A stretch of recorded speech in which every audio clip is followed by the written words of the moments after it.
Alright, so in this one here, we have a tangent line, or tangent segment, AB, and B is a point of tangency.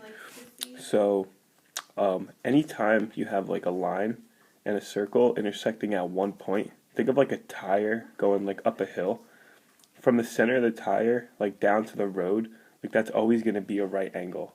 So like, no matter how you draw a tangent line, it's always going to be perpendicular to the radius. Alright, so that's what we're going to use here.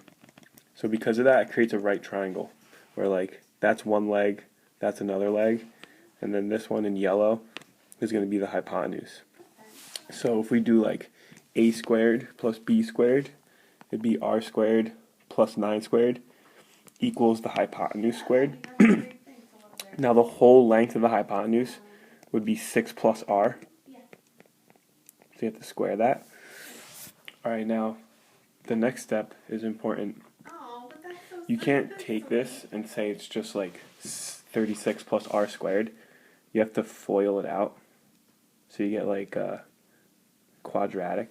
Oops, I wrote it backwards, but it actually doesn't matter. So when you FOIL this, you get 36 plus 6r plus 6r plus r squared on the right side. And on the left side, it's just r squared plus 81. Alright, so now you have this equation. R squared plus 81 is equal to r squared plus 12r from these two plus 36. Alright, so in a quadratic, normally you would try to like get everything over on one side and set equal to 0.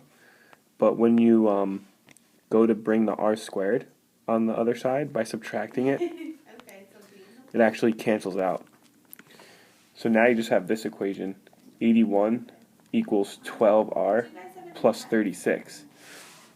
Alright, so now you can just take 36 and subtract it on both sides. So if we subtract 36,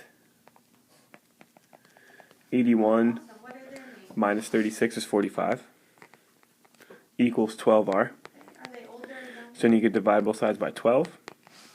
And then 45 divided by 12 simplifies to like 3.75. So that would be the length of the radius. Alright.